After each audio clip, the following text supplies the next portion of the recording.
And so the past few weeks, week 1, we talked about the covenant, God's intention for a marriage. Last week, we talked about communication. Pastor Sam, what are we talking about tonight?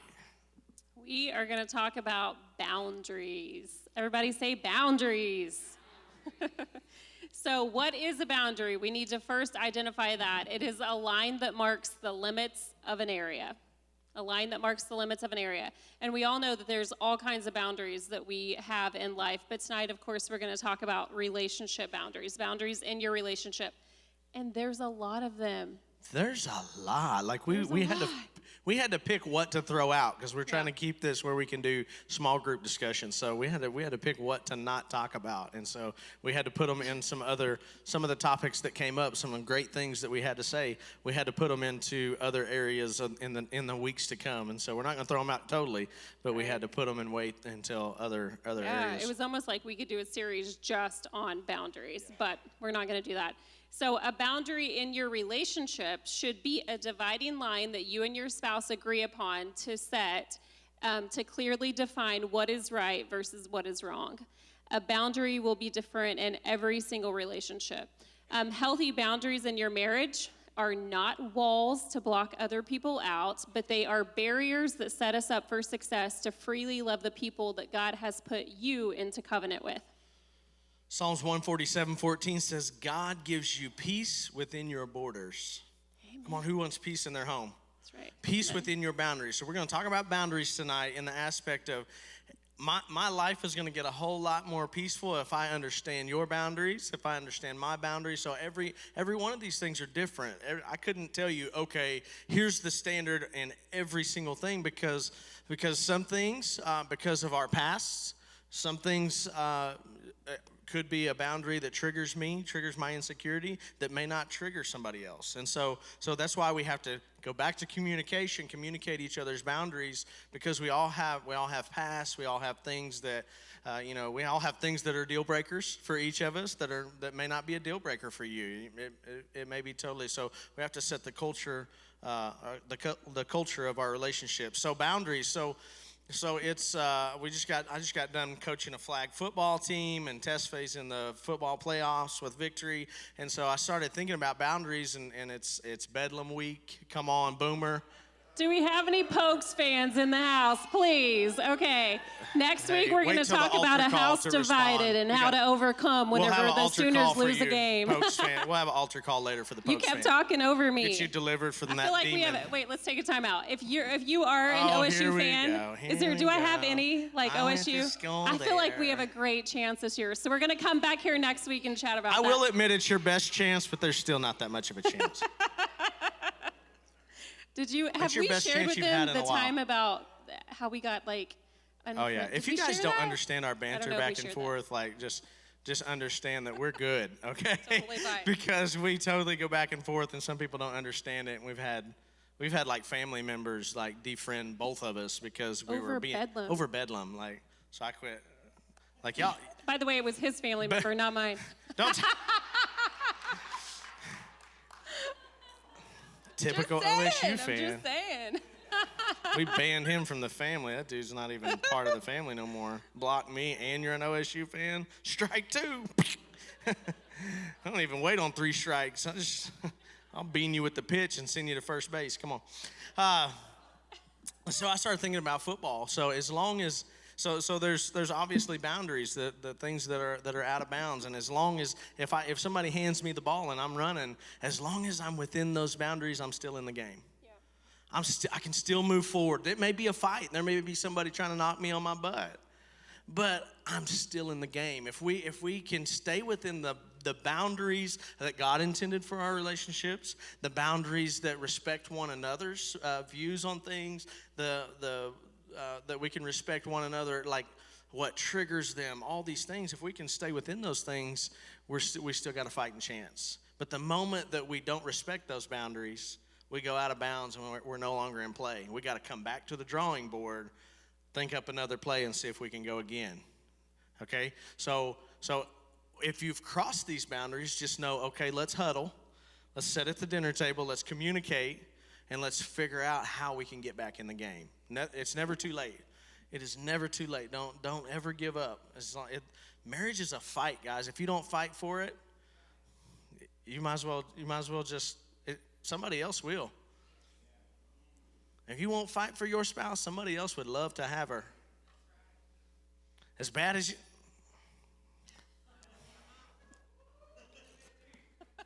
I'm Kermit the Frog drinking my tea. Go ahead. Nope, I'm not saying it. Go ahead, your turn. Speaking of football, I'm thinking about, we had one instance where Caleb he can run. I don't know if you guys seen him, but the boy can run, and so he's booking it down the line, right? And he is so close to that line, and he steps on the line, the referee blows the whistle, and it stops the whole game. But football can't happen with just Caleb, with just one player. It's a team event. Same thing with your marriage. It's not just one person, you're a team, right? We talked about that last week. So if one of you crosses the boundary, it affects the entire team, not just that one player. So remember that too. And we're going to talk also about Caleb had everybody outrun by 5 yards, but why are we that close to the boundary when there's nobody trying to push us there? Why toe the line? I'd rather be over here than where there's no place. There's not even a chance that I would misstep. Yeah. So we're going to talk about those boundaries with other people tonight. I'm not trying to live on the edge or I'm taking up too much space. My marriage is not a place for that. Okay, so let's stay well within our boundaries, and then we can build trust with one another. Because if I'm walking that line, you're always worried about me, and then I feel like you don't trust me, and then you feel like I'm insecure, all that kind of stuff, right? Okay, so we're going to start with boundaries with your families. Genesis 2:24 through 25 says, "This is why a man leaves his..." Good job. Did you give these to him? Or he was quick to the draw. Just this one. This explains why a man leaves his father and mother and is joined to his wife, and the two are united into one. Now the man and his wife are both naked, but they felt no shame. I wanted to just point something out right here. Verse 25. Now the man and his wife were both naked, but they felt no shame. This is what we were talking about last week in communication. We have to create a culture. If we are within our boundaries and we are fulfilling one another in all aspects, we're making each other feel loved, respected, then when there's transparency in your relationship, there's no shame. That's good. Like I'm naked, but I'm not ashamed. That's not the TV show. That's saying when we stay within the boundaries that God intended for us, then there's nothing that we can't talk about, because I understand. We started this thing off within the boundaries that God intended. This is right after God creates woman from man. We're right in the smack dab in the beginning stages. We're within the boundaries of what God intended. There's no shame between me and you. I have nothing to be guilty about. And so when it's not about what I've done or what you've done, then there's this transparency in the marriage. Then I can build one another up. I'm not going to go to this woman and reveal all my faults to her if I think she's going to condemn me. But if I think that she can help me, hold me accountable, and I'm mature enough to want to be held accountable, it's two ways. It's one thing to reveal your sins to somebody, but it's a whole nother thing to want to be held accountable. I used to always tell my youth, when you're looking for a spouse, don't find somebody who likes the same things you like. All those things are irrelevant. You find somebody who wants to make you who when you're around them, you want to be a better person. You find somebody that drives you to be better. And so if I'm coming to her, if we're sitting down and asking those 10 questions, how can I be better? I want to be better for you. I want you to be proud of me. You know, we're always going, oh, if she would just say she's proud of me every now and then, we'll do something to make her proud of you. An attaboy goes a long ways with a man, but if you ain't did nothing to get an attaboy, it's your fault. And so I've got to want to be better for her. She's got to want to be the best wife she can possibly be for me. Because when we're trying to be our best version of ourselves and we're trying to grow together, then we're getting close to that triangle we talked about, where as we're growing, we're getting closer to one another and closer to God. We got to be holding each other accountable. So within the limits of our boundaries, there is no shame, because I understand this is my teammate. if heaven forbid, if if Spencer Rattler throws an interception, I would hope the rest of the team didn't just go over there and nail him and block him out of the game on Saturday, right? So if she fails, I'm going to lift her up because I'm tied to her. It's not me against the world and you against the world. It's us against the world, baby. If you're failing, I can't look at it as you're holding me back. I got to look at it as I've got to link up with you, and we've got to go through this together. That was not in the notes. I'll quit talking. But it was good. It was good stuff. All right, so we're going to give you guys practical examples. We're all about being real and practical here. So practical examples of boundaries with our families. This first one is so personal to us, so you're going to know a little bit of our dirty laundry right now. This is a tough one. Holidays. Anybody else? Does anybody else? I don't even like holidays. Is that a struggle? Anymore. Holidays. So, and maybe more for the younger families in here, but holidays are stressful for many as you try to juggle figuring out where to be, who to be with, what time, who gets their house first, and things like that. In your marriage, it cannot be my family versus Rocky's family. It can't be that way. First and foremost, we are a team. We are the family, and our family, our immediate family, has to be our number one priority. So him and the kids. Remember that your family is creating your own traditions, and you don't have to bow to the traditions of your parents. It's tough. And if you're a parent and hear of adult kids, that's hard to hear. We're going to talk about that. We have people in here of all seasons, obviously. But if you're a parent in here of grown children, from me and him to you, the best thing you can do to take stress off of your adult children who are building their own family is to not put pressure on them to choose you over them. That's the best thing you can do. Thanksgiving's not about a turkey, it's about family. That's right, yeah. It don't matter if it happens on Thursday, Friday, Saturday, Sunday. Yep. We've made it, just like we've done with religion, we've made all these things so stressful. Yeah. I cannot tell you how many fights we've gotten into over, well, I gotta either choose, I either gotta make you, your family mad or my family mad. And it puts so much pressure. So if you're that family that your adult kids, you demand we're eating Thanksgiving at noon, and they want to do their own thing and set their own traditions between Thanksgiving and Christmas, make the holidays enjoyable. I'm totally honest when I say the holidays are stressful for me. I don't even want I just soon get on a cruise ship or go skiing or something for the holidays. I hate it, trying to figure out, because I'm a person that doesn't like to let anybody down. And I have to pick each holiday who I'm going to let down that week. It's tough, and we can either make this a stressful event, and then everybody gets to the event that they do pick, and they're stressed out because they've been fighting before they get there. I know my family, we're all on high alert by the time we get there, and then somebody pops something off, and then we're kind of hot-headed anyway, and we're like, no, I picked you, I'm here, and you don't appreciate it, I'm going to go to the other place then, forget y'all. Come on. I know this is a hot topic for me, so I'm just saying. We thought we might get passionate about this one. So grandparents, middle-aged people in here with adult children, don't make your children pick between you and their spouse. That would be you sowing discord into their family unit, and that's hard to hear, but they're in covenant with God. They're not in covenant with you. It's tough. That's tough stuff. Communication, you guys, that's what we talked about last week, but that is the number one key to success in navigating boundaries with family on holidays, is having clear communication. You and your spouse must sit down together with open hearts and make a plan, and it's going to take compromise. We talked about last week how compromise is sacrifice on both parts, right? We referred to the old country song. You guys remember that? I start walking your way, you start walking mine, we're going to meet in the middle, yeah?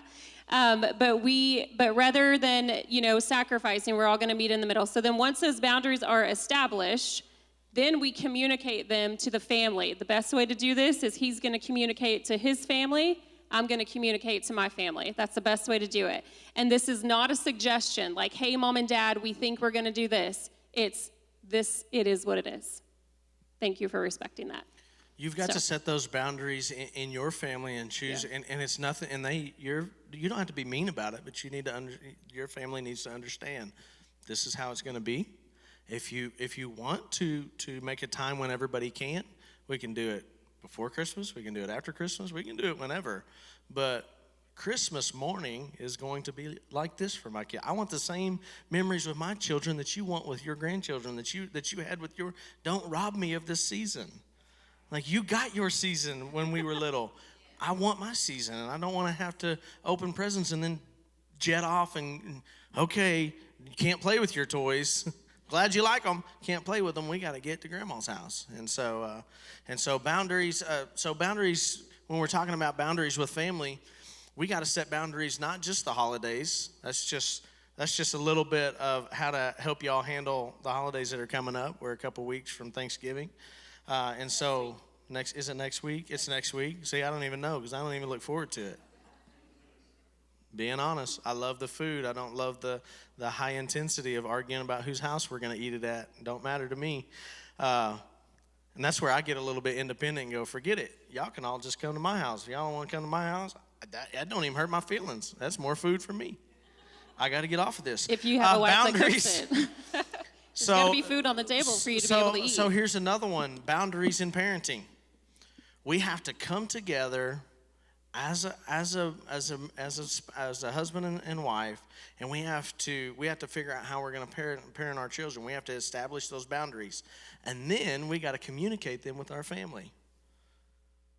Because guys, look, it's not funny, grandparents, that me and her having a fight because my mom will give them all the candy and all this. If that's a boundary that we've communicated with you, and you don't respect that boundary, my kids are not coming to your house.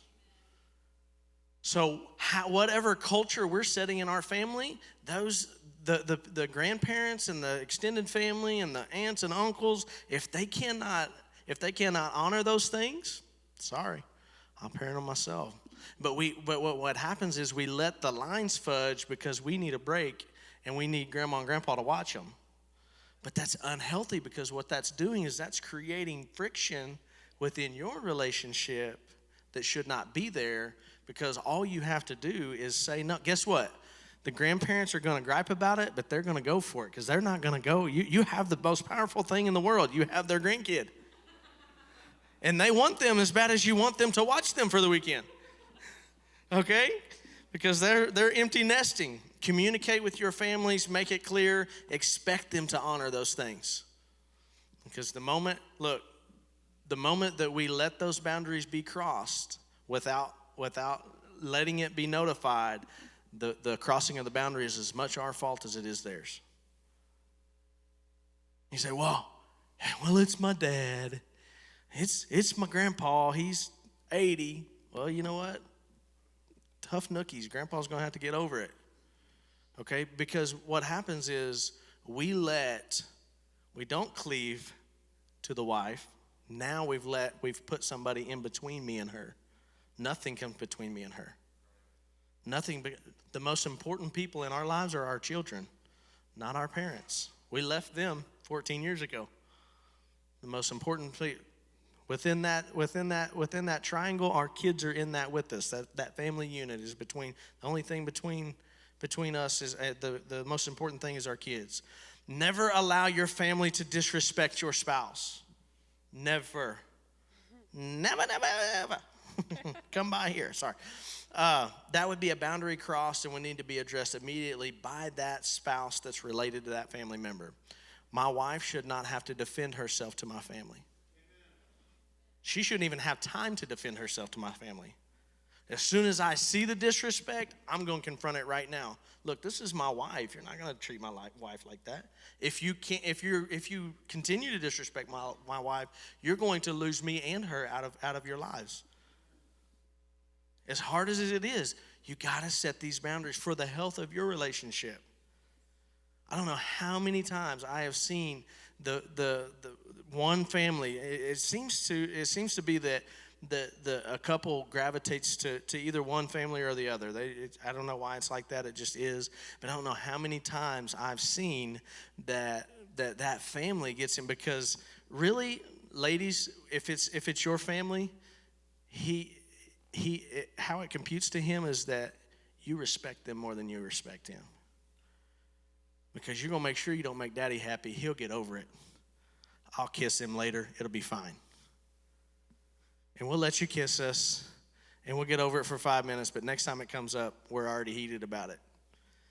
And so about 5, 6, 7 times of that, now I feel like you respect your family more than you respect me. Now there's no respect in the home. What am I going to do? I'm going to stop showing you love. I'm going to stop doing things. And now we've allowed something silly to get in between us. Your spouse should not have to take up for yourself. You should be the one to take up for your spouse with your family. So if it's her, if it's her and her little sister or her mom or whatever is disrespectful to me, she addresses that. I'm not going at family members. I'm not, because all that does is make them hate me. Don't show your butt to your in-laws. It's not your job to police the in-laws. She should be doing that for me. Goes both ways. So I shared this previously. I don't remember what week we were in, but one of the best pieces of advice I got whenever we first got married was to never run to my family when Rocky and I were having disagreements.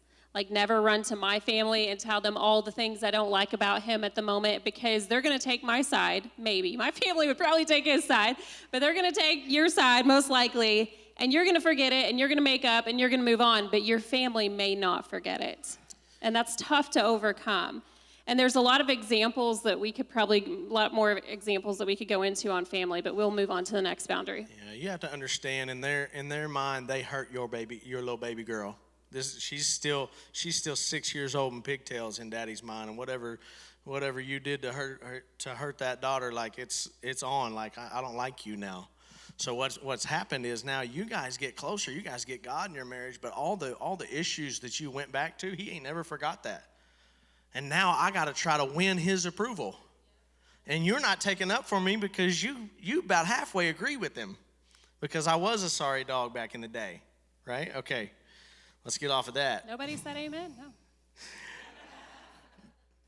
No. Boundaries with friends and coworkers. Man, this is a really dangerous one. This is something that has to be addressed. With every boundary, your spouse and your kids are number one priority. Number one. Nothing comes before that. Not ministry, not work, not family, and not extended family outside of you and the kids. Nothing comes before that. They're your first responsibility. Not a night out with the boys, not a dinner with a coworker to wind down after a long, stressful day. Your first priority is your family. If you're you know what in talking to divorced people, they wish after the fact, they wish they had that family to go home to. In the moment, the devil's going to convince you, oh my gosh, I go home to more responsibilities. She's going to want me to do this. She's going to want me to do that. When you're sitting your butt on a futon that was from Walmart eating pizza, you're going to wish you had somebody to go home to. I don't do lonely, guys. I'm telling you, baby, you leave me, I'm going with you. Just tell me where we're going. Give me a minute to pack a bag. Let me get 3 pair of underwear. I can wear them inside out, outside out. I can make it 6 days on 3 pair of underwear. Come on. So confidentiality between friends and coworkers. Vent to God in prayer. Don't vent to your friends and coworkers about your spouse. When your spouse fails you, don't run to your friends and say, "Why, that old heifer, she did this to me." Or don't run to a coworker and confide in a coworker your spouse's weakness. I can't tell you how many times I've watched best friends and coworkers take those weaknesses and go, "Hey, you know what? I don't know, but I know if I do these 2 things that they're always complaining about, I got this girl, or I got this man, and he a whole lot better than the one I got." I read a meme once that said, "I don't care how pretty she is, some guy's tired of her. I don't care how great a job he's got, some girl's tired of you." Don't run and be confidential and share your confidential things. We always want somebody to vent to, somebody to complain to, but we need to take those things to God instead of bashing our spouse to our friends, our co-workers. Again, same thing. If they don't use it on the backside, then also when you run to those people and you really just need somebody, when you need somebody to talk to, then that person automatically is on your side, and they're not going to give you good counsel.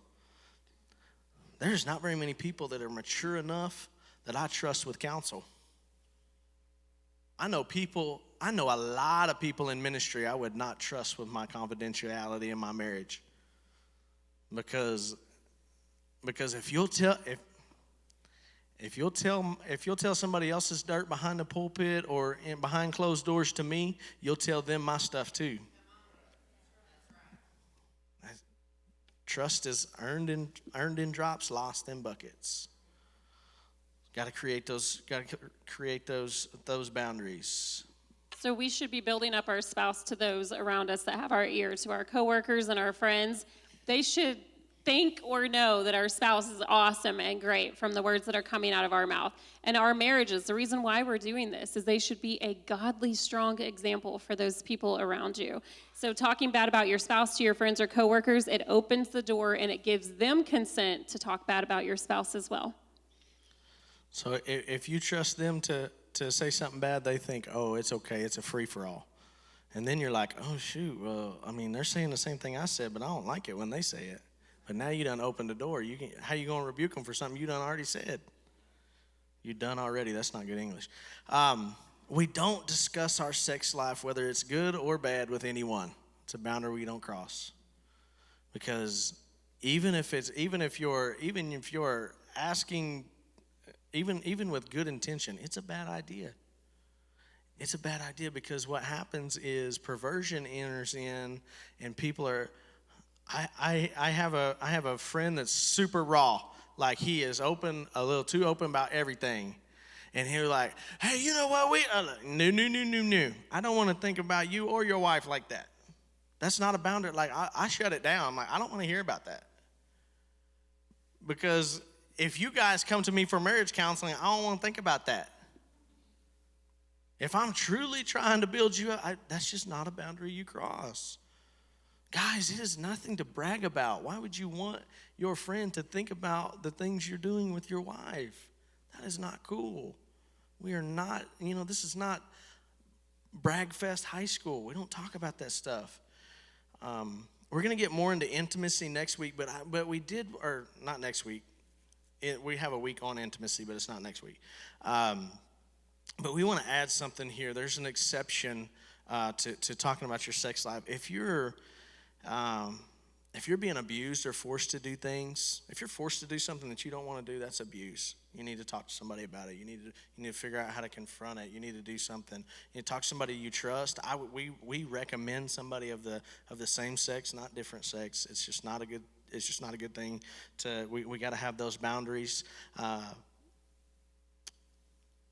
Just abuse is something in any form that just should not be tolerated in a marriage. It's a boundary.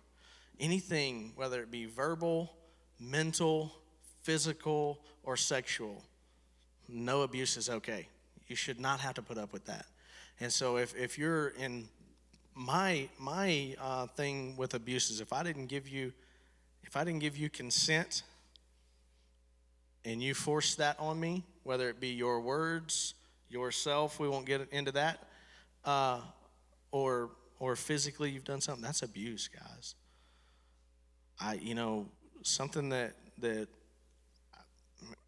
before I got saved, I cussed really bad. And she's like, you're cussing me. I'm like, I'm not cussing you, I'm just cussing while I'm talking to you. But I had to scale it. No, I respect her more than that.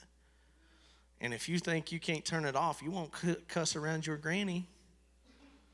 I used to say, I can't quit cussing. It's the hardest thing I can ever quit doing. But I didn't ever cuss around my daddy. My daddy slapped me to this day. Grown man, he's littler than me. I'm pretty sure, I think I could whoop him. I don't know, he's mean. He pulls something and hit me with it. But it's a respect thing. So if I respect my dad enough not to cuss at him when I get mad, I should respect this woman enough not to cuss at her when I get mad. Here's why you create boundaries with coworkers. Oh, no, I already said that. These things apply with the same-sex friendships and opposite. So you have to know that I think we're going to get, hold on. I don't want to get ahead of myself. I'll let you go. Okay. So we're going to roll right into friendships with people of the opposite sex. So can you have healthy friendships with someone of the opposite sex? The answer is yes. Are there ways to navigate that? The answer is yes. There has to be full transparency, and we're talking about black and white boundaries, no gray areas whatsoever. But this is only if your spouse is okay with that. Only if your spouse is okay with you having friendships with that particular person. If your spouse is not comfortable with it, then it can't happen in this season, because that's a mutual respect and honor between you two.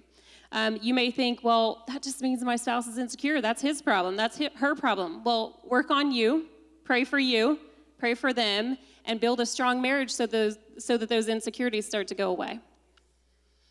So 5 boundaries that we came up with for you and the opposite sex, to have a friendship with someone with the opposite sex. Number 1, do not be friends with someone that your spouse is not comfortable with. There should be no questions there. Number 2, do not be alone with someone of the opposite sex. We're going to get into more about that in just a minute. Number 3, what he just shared, do not share intimate details of your marriage with someone of the opposite sex. Like, that's a boundary that should never be crossed. Number 4, do not be their shoulder to cry on. They can find a bro or a girlfriend or somebody. And number 5, there's never a secret. No secrets ever, ever, ever. We could probably say that a lot during this. Never, ever.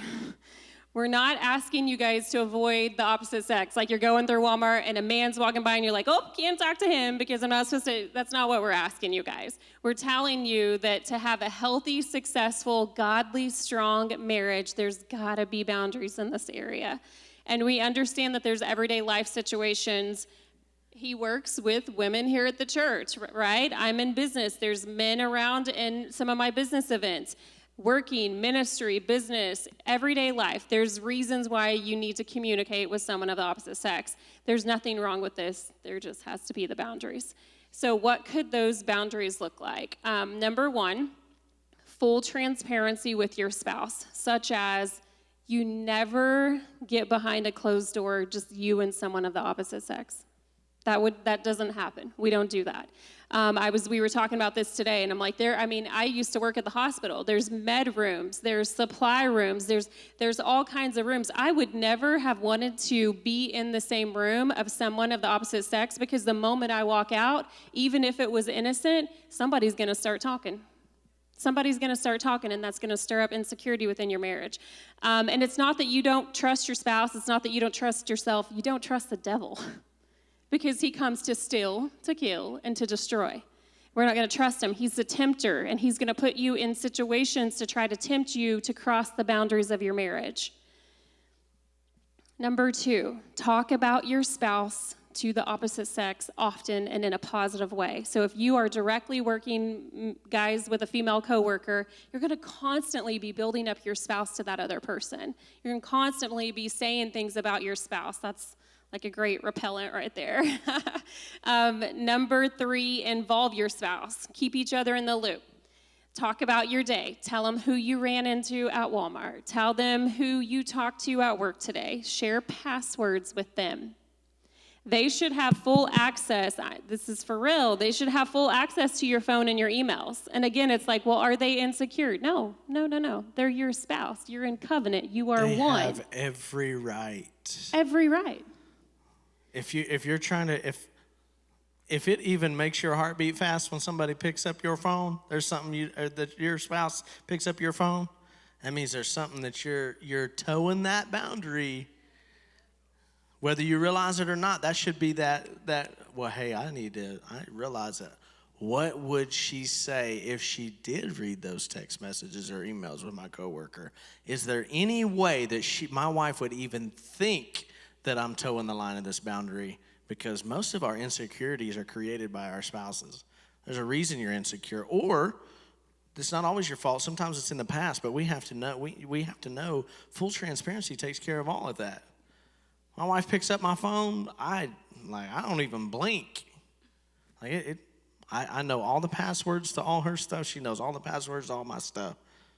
And again, you may think, well, he's insecure or she's insecure, but there's should be nothing to hide. You chose this covenant. So it's not like, I'm a grown man, I can do what I want. I'm a grown woman, I can do what I want. No, you chose the covenant of marriage, which is a beautiful thing. I hope you guys are understanding. It's an amazing, that marriage is a blessing, right?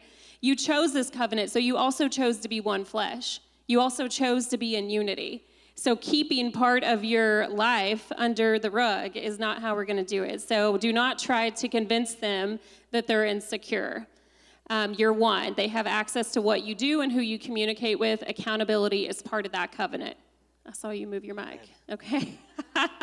Number 4, it would never be okay to flirt with anyone other than your husband or your wife. We don't do that. And what did you say today? Even to... You said even to get a sale. Oh, he used to be in sales. You're a car salesman. He's like, we don't even flirt to get a sale. Number 5, do not counsel someone of the opposite sex alone. You guys are in ministry, right? You're Christians. You're in the kingdom. You've got platforms, right? So I hope that a lot of you have the opportunity to counsel people, to lead them, to guide them. But we don't counsel someone of the opposite sex alone. We're going to bring our spouse along, or we're going to refer that person to a couple that can take them on and counsel them. If you must counsel people or you must hold meetings with people of the opposite sex, the doors need to be open, or you need to be in an open space where other people can hear you. Number 6, if you are ever in a situation where you see or feel the slightest temptation, you got to run. You got to leave. You can't just justify it or rationalize it or try to play nice. You need to stop, drop, and roll. Get out. You on fire. We got to go. You got to get out of there, because you do not want to give. I love the quote that says, if you give the enemy an inch, he'll take a mile. That's the truth. So if you ever have any ounce of temptation inside of you, you've got to learn to walk away. Guys, realize there's as much divorce in the church as there is outside the church. Yeah. There's been a lot of divorces that started as something very innocent within the church. I need you to know that. So we're getting fulfill. Anytime you're getting any type of fulfillment from another person, that's an affair. If you're getting emotional support from somebody other than your spouse, that's an affair. You say, well, it's not physical. No, but it's the same difference. The things that are now, first of all, I'm supposed to be getting fulfillment from God. That's not her responsibility. But also, the things that she's supposed to be giving me in our relationship, if I'm getting them from an outside source, I'm being unfaithful to my wife. Got to cut it off. If you find yourself, when you get mad at your spouse, wanting to run and talk to somebody of the opposite sex, man, check yourself. You go, oh man, there might be something here that I didn't even realize. But I have seen so many times, I've seen great men and women of God fail. And it started off as something in the name of God. And they didn't set these boundaries. And it got somewhere, and it got too far, and then they didn't have the power to stop it. The devil cannot open doors, but he can step through ones you left open. He doesn't have the power to open doors in your life, but the ones that you didn't leave shut, just that little thing in the back of your mind that you kind of like the way she treats you at work, that you kind of like she's got a little better personality than my wife. I kind of like the banter back and forth. That's flirting, guys. When I leave that door open, then that's darkness. Any darkness in my life, what did we talk about last week? It gives a foothold to the devil. It gives him a right to be there. He cannot open a door, but he can walk through one that you left open. Next thing we're going to talk about is boundaries with your children. This is tough because children are a gift from God, right? It says it scripturally. They're a gift from God, and we should have a quiver full. Some of you women take that a little more seriously than us men would like to. Some of us, we got our boy, we got our girl. We're good. You guys want like 15 children? I'm like, holy moly. But as much as they're a gift from God, they can also be a huge source of frustration in your marriage. The truth is, your spouse has to come before your children. They have to come before your children. As much as they're God's gift, you get them for 18, sometimes longer than you want them, to 22, 25. You got them for 18, 22 years, and then they leave, and then they don't care about you and you and mama. Like, yeah, and then we see so many times people have been married 25, 30 years, and then the parents leave, and life has been revolved around these kids, and then now it's like, oh. Who are you? You're not as fun as Junior was. You don't like to go fishing with me like Junior did. Like, I'm waiting for him to come back home from college. And then we say, oh, we fell out of love. You've changed. Like, well, of course no, we changed. No. You never set boundaries that continue to grow your love. There's a difference. Good.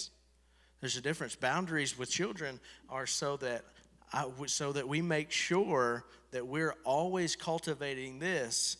That way when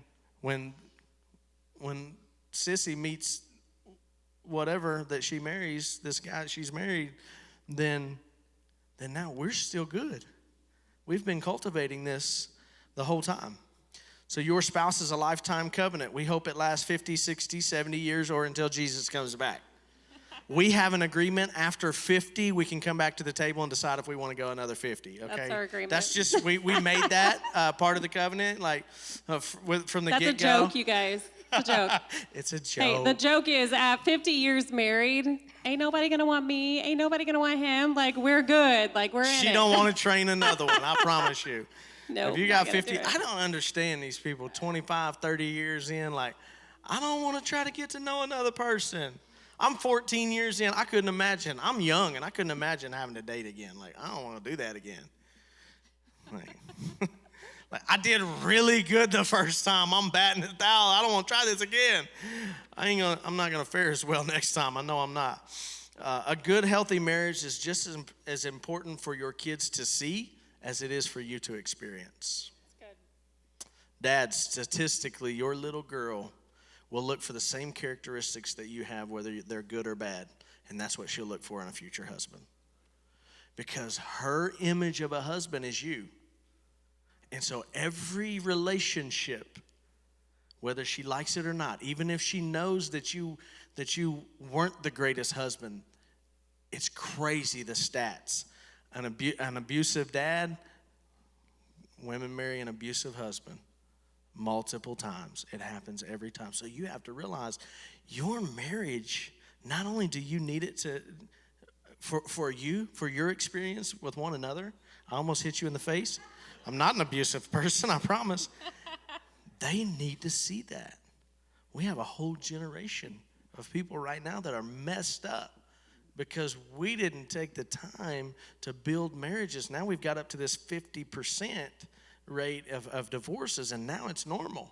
So now we're not teaching about the covenant no more. Now it's contract.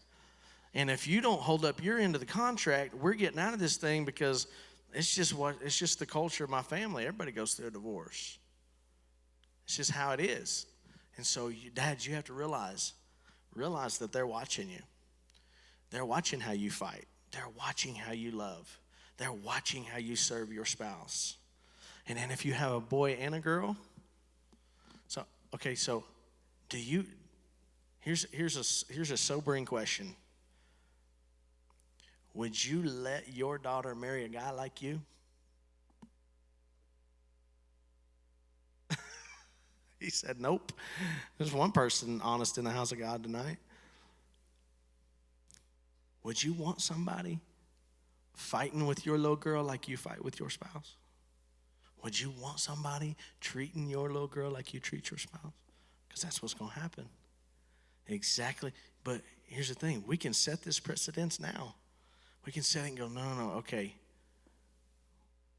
I can go, because look, they're gonna remember, and they're always gonna do that. Okay, go ahead. Same thing with mamas, with your little boys. Statistically speaking, they're going to look for the same characteristics that you have, whether they're good or bad, in their future wife. And, him talking about that, the cool thing about it, if you're sitting here and you're like, man, I'm just really feeling condemned or convicted, that our job is not to make you feel condemned. But the cool thing about a boundary is if it's been crossed, you, with grace and with God, you can always reestablish boundaries. So if you're sitting here tonight and you're like, I feel like we've gone too far. I don't know how we can go back from here. God's mercies are new every morning. He loves you. He designed marriage. He wants your marriage to be fruitful and prosperous. Boundaries can be reestablished. Absolutely. Come back to the huddle and say, this ain't working. Let's try another play. Okay? We have to set boundaries with our children for time alone and privacy. For instance, if Junior wants to play, I laugh because I did this in a what kind of voice was it? I don't know. It was a weird accent today, and she thought it was funny. But anyway, if Junior needs to play a third sport, but you don't have time to date your spouse, Junior only needs to play 2 sports. Your mic cut out. Say it again. If you only have time, if you don't have time to date your spouse because little girls got gymnastics, little boys got football, little boys got basketball, little boys got soccer, he's got all these things, and I don't have time for her because I'm going somewhere every night of the week, the kids got to drop a sport. That has to be a boundary. We serve our kids, guys, more than we serve our spouses. We serve our kids more than we serve God, if we want to be really honest. So we spend more time chasing your kids around the house than you spend chasing your wife around the house. Let's talk about it. Come on. If your children don't see you setting time boundaries for your relationship, they won't set time boundaries for their future relationships. Same thing. We're talking about we are setting an example for those that are watching us. If we don't set these boundaries, then you guys may function in chaos and think, well, it's just it's unhealthy, and not everybody can maintain that. You have to do it for them so they see you spending time on one another. There has to be relationships with the bedroom door. Boundaries with the bedroom door. There has to be some kind of boundary. If Junior's always in the bedroom and we can't ever be intimate because he's in there 24/7, 365, that's a problem.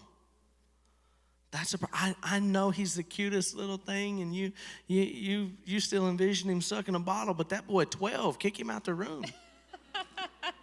Like, he not breastfeeding no more. At least when he was breastfeeding, he didn't know I was trying to kiss you. You got to be boundaries. Intimacy is very important. That connection's important. You got to set boundaries so you can have that. Never vent to or bash your spouse in front of your children. Never do that. Those with older children, your older children are not your vent person. Do not bash their mother or father to them. Do not do that. There's been times where if I was silly, Tesfaye is old enough, he knows I'm frustrated, and he'll ask me, "What's wrong?" Nothing. I could have said, "Your mama's being crazy. I just wanted to go do this, and your mama wants me to do this. She's always got something for me to do." I don't do that because I don't ever want anyone, especially my children, to see her in any bad light if I can help it. Blended families, this goes for you as well. Just because you're not in covenant with your ex anymore does not give you a right to talk badly about their mother or father. That is not cool. Why would you do that? I don't care how frustrating they're being. Never bash that child's mother or father. Regardless of how sorry they are, that is still their daddy. That is still their mother. They need those relationships with their parents. And if you're the driving wedge, guess what's going to happen? When that kid turns 18, they're going to blame it on you. That's true. No matter how sorry that dude was, they're going to blame it. They're going to resent you for keeping them from their daddy or for bashing their daddy. Because when they get 18, daddy going to tell them a different story. And there's 2 sides to every story. And I think there was a non-Christian thing that goes with that, but I'm saying everybody's got an opinion of how it goes, but never, ever, ever bash somebody. Adult conversations need to happen with adult ears only, and if you see a disagreement escalating, it should be discussed privately. Now, I think it's somewhat healthy to see that we have disagreements and we fix those things civilly and we sit down and talk to one another. But if I see this is getting out of hand, we need to cut it off. We need to go in another room. We need to, hey, y'all go outside and play for a minute. We need to sit down and be civil, come back to the table, come back to the huddle. We need to communicate, and we don't, even though we're passionate, even though we're both angry, they don't need to see that. They need to see you being civil adults. Some of us are more immature than our kids are. They need to see us handling things the correct way. So speaking of arguments, we have some boundaries and arguments. I mean, it's inevitable. We're all going to disagree. We're all going to have arguments and fights, but we've got to learn to fight fair and to do it the right way. So boundaries and arguments. Remember from the previous week, we stated you are on the same team. If you're in a disagreement and the husband wins, the marriage loses. If you're in a disagreement and the wife wins the argument, the marriage loses. Attack the issue, don't attack your spouse. You're going to stay with the issue at hand. Whenever you're in a disagreement, it's so easy to go down a rabbit hole of, well, you did this. Well, you always do this. Well, you never do this. And before you know it, you're 15 minutes into a session, and you have mentioned 50 things that you don't like that they do. We're going to attack one issue at a time. That's how you're going to overcome that. No name calling, like ever. You don't call them names. You don't attack their character. Don't cuss them out. You're going to stay away from what we talked about last week. You always, you never. We're going to start sentences with I feel. And I know this sounds silly, but whenever we start with the you always and you never, we're instantly putting the blame off on them and not taking responsibility for it ourselves. And never, ever, ever, ever, ever, man or woman, lay hands on your spouse in an aggressive way. Never, ever. There's never an excuse. No. And this is a boundary that should never be crossed in your marriage or your relationship. If you're in an abusive relationship, he mentioned this earlier with sexual abuse, but if you're in an abusive relationship, we are telling you right now as your pastors to talk to someone that you can trust ASAP, because it's not okay and you should not be in an abusive relationship. That's men or women, guys. Yep, you know, stats right. show that there's more abusive women in today's time than there is men. And we make it like, oh, you shouldn't hit a woman. Well, you shouldn't hit each other, period. Like, that's just it's not okay. Yep. And because what happens is you put them in a corner and you hit them and hit them and hit them, and after a while, they're going to defend themselves. Or, and vice versa, the same way. You're going to get hit with a frying pan, bro. Like, you don't know this woman will shoot me. I'm scared of her, okay? We're going to keep it that way, too. Okay, and then you're going to do all of that privately. All the boundaries that we talked about in your arguing and how to do that healthy, we're going to keep that private. So real quick, we just felt led today whenever we were, and I don't think we're going to have time for small groups, and that's okay, but social media boundaries. Social media boundaries. So if we're all honest, I bet almost everyone in here is on social media, no matter your age, on some kind of platform, and it takes up a lot of time and a lot of space in our lives. And it ties into a lot of what we talked about today, but we just felt like we should call it out. But first thing I want to say is social media can be a really awesome thing. It can be a platform. Like in one instant, we sponsor some girls in Ethiopia and take care of them. They're orphaned. I can literally talk to these girls in a moment and know that they're safe. Social media is awesome. You can minister to people. You can use it as a platform to share the gospel, to connect with family and friends, to promote your business. Whatever you're doing, you can do that on social media. Share your political views. There's no. Or not. Please or not. But it can be a good thing. But when there are no boundaries, social media can ruin your marriage. It could ruin your marriage. 1 Corinthians 15:33, and you don't have to worry about this, Brother Mark, but it says, do not be deceived. Bad company ruins good morals. Bad company ruins good morals. Yeah, so some of those people that like so we have this facade sometimes of like, I was cool back in the day. And so we reconnect with those people back when we thought we were cool. And they're not good people. They weren't good people then. They're probably not good people now. And so who I'm connected to matters. There was an instance at the school the other day. Tesfaye came and said, man, my buddy, he's a good kid. He was in the bathroom and there were some kids vaping. He got in trouble. It's like, should have been running with the stupid kids. I don't know what to tell you. Do stupid stuff, win stupid prizes. It wasn't Tesfaye. It was his friend.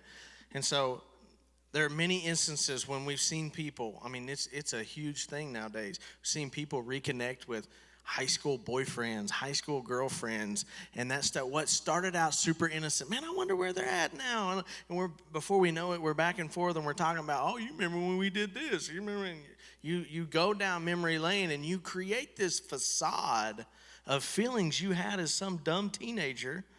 You're not that person anymore. Shouldn't be.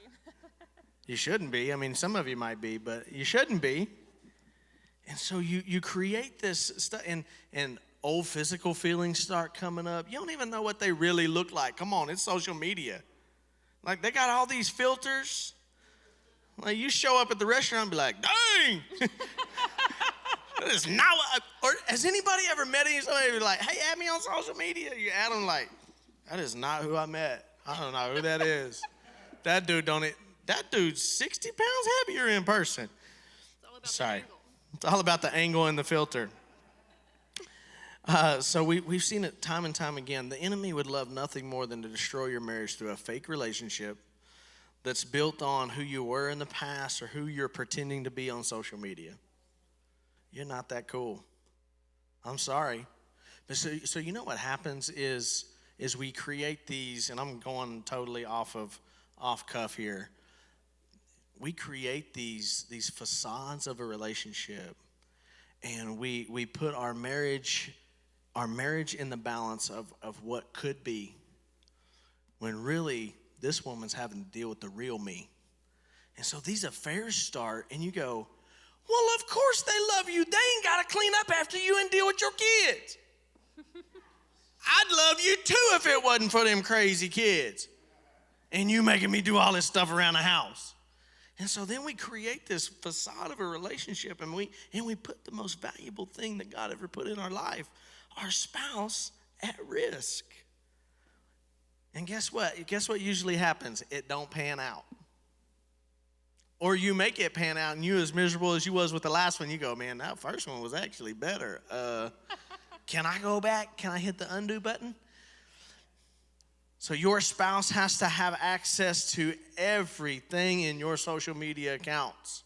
Everything. You know, there are pastors now that have failed at this so much because of the mega pastor mentality that people are, you know, men or women, they're attracted to the anointing. Me and Lel used to joke, got the anointing turned up a little bit, and they don't even know why they're attracted to you. You ugly, but you can preach, and so these people think they want to get with you. Okay, but there are pastors now that are saying, I have to give 3 or 4 accountability people the passwords to my. It's like a thing in certain denominations. 3 or 4 deacons have access to these people's personal social medias to make sure they're checking the accounts and they're not entertaining things. Not just that, but I know of a mega pastor that if I said his name, all of you guys would know him, and he has struggled with addictions to pornography in the past. So because he knows what his temptation was in the past, he has a circle of people who have access to his devices to keep him accountable. So That's they can wisdom. tell what he's logging on to. They can do anything. And That's not him being insecure. That's him being wise. Very being wise. wise and going, look, I'm not going to fall for this trap again. I know my tendencies. Yep. I know when I get weak, especially if you're ministering, you're pouring everything out of you. What's left is flesh. When's the devil going to attack you? Right after you preach your guts out and you ain't had time to get prayed back up. That's why Paul said, I gotta pray so that once I minister to you that I don't fall into sin myself. Because I'm pouring into people, and if I'm not filling myself back up, I'm flesh. I'm fleshly. I got fleshly tendencies. Sam made me put this one in there. I never did this because never send pictures of yourself to anyone. Never send pictures of yourself to anyone. Never. Ever. Ever. I ain't even going into that. The same things we said about opposite sex boundaries apply to social media as well. Don't open the doors and the devil won't walk through. Good. Look, the things that you need from a relationship, you should be getting from this relationship. Not from a relationship with a past person that knew a version of you that don't even exist anymore. So we don't have time for small groups. This was supposed to be, he said this was going to take 15 minutes. It was only 31 points, but Okay, I knew it was going to be a lot. That's all right. Boundaries are I told you guys this when Guy and Glenda were doing their relationship series. I had a night in here because they weren't feeling well. And so I told you boundaries is the most passionate thing about that I think. Personal boundaries. I have to set personal boundaries for myself. I have to set boundaries with my family. I was a big family person. And so there was things like there is no boundaries with my family. And then there were boundaries between me and her that had to come down. Some areas you need to set boundaries. Some areas you need to release boundaries. There is no boundary between accountability on your phone, your email, your social media accounts. Yep. Okay, so if we were going into small group, just in case you guys want talking points, we were going to do what we did last week, but with boundaries, where we're going to talk about what we want to stop doing, what we want to start doing, and what we want to keep doing. Stop, start, and keep. But we're not going to break off tonight. But to your call to action. So every week we've given you guys, like, we challenge you to do this. We encourage you to do this. And the first week we said, outserve one another. Like, have a serving competition. That didn't mean just for that 1 week. Like, we should be building upon the things, because what we're trying to do is teach you habits of a healthy, godly marriage. So you should still be serving. What you doing over there? I thought you was talking to Lel when you said that. You should... Oh. I'm just messing with Lil. You should still be serving your spouse, trying to outserve them, outlove them. And then we gave you guys a weekly marriage check-in last week. You should do that once a week. It was awkward for us. He told you it was hard, it was awkward, but we did it anyway, and we grew because of that. And then this week, we want you guys to sit down and intentionally discuss boundaries. Intentionally discuss boundaries with your spouse. Do you want to pray over everyone? So I want you to add it to that list. You take that weekly check-in list. What are some boundaries that we need to apply? And be fair with one another. Talk about why you need boundaries, what makes each other uncomfortable. Some boundaries you need to take away. Maybe you don't have, your spouse doesn't have access to the code to your cell phone or your email or whatever that looks like. All devices. I'm telling you, in a digital age, the devil is in your devices because you can access anything at the drop of a finger. I mean, quickly. So devices are a huge way the devil gets into relationships right now. So what areas do I need to take boundaries away? What areas do I need to, and discuss why? Communicate those things. Because if you don't discuss why, we talked about this last week, if you don't discuss why these boundaries need to be, then they become rules, not boundaries. And what do we do with rules? We rebel against rules. Sure. Because then I'm only doing it because you told me not to.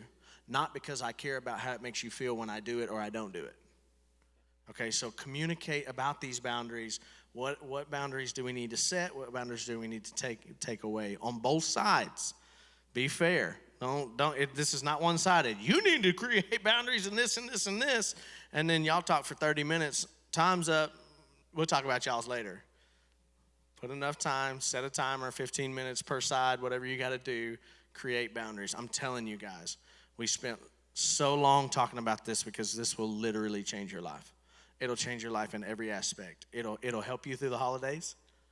You'll be surprised when you call your parents and go, "Hey, we talked about it.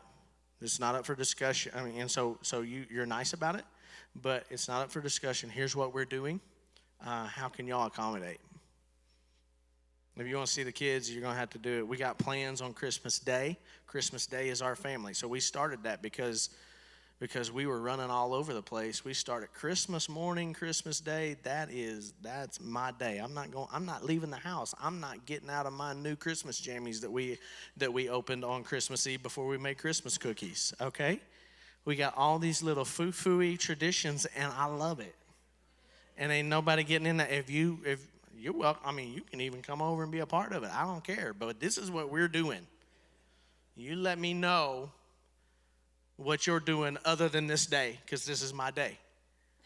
Okay? And so I'm telling you, it's so healthy, so healthy. I've told this story many times. My dad don't know boundaries, so I put a padlock. We lived on the same piece of property. There was this big old 16-foot gate. I put a padlock on the gate and said, "You're not getting the key to this. You don't come on my place. You stay over there on your 40 acres. You got 40 acres. Do whatever you want over there. Don't come over here." because I would be trying to spend time with my spouse and he wanted me to do something else because he's all the time working. Got to create those boundaries. But now, it took a while for him to get used to that. But now we're good. He'll call me and be like, hey, what are y'all doing? Do you have time to do this? Or if he don't want to accommodate me, he just don't call. And I'm good with that. When people don't want to respect your boundaries and they don't want to be a part of your life, just let them leave. It's okay. I want to pray for y'all before we leave tonight. Father, we thank you so much for boundaries, God. We thank you for that it's biblical, God, that we're to not, the Bible says not to move ancient boundaries. There's boundaries that you set forth in your word for marriages, God. I pray that they remove the things that need to be removed. I pray, God, that they put boundaries where healthy boundaries need to be, God. I pray that you strengthen them. Give them the courage to address the things. And Father, I pray that there's a culture of safeness between one another, that they can talk about these things and be vulnerable and say, this is why we need a boundary here, because this makes me feel this way, or this makes me insecure, or this makes me whatever. And Father, I pray that they're safe with one another in the culture of their relationship, God. I pray that their marriages are strengthened, their relationships are strengthened from this teaching, God. Please be with us this week. Place a Psalm 91 protection around all families in this church, God. In Jesus' name, amen.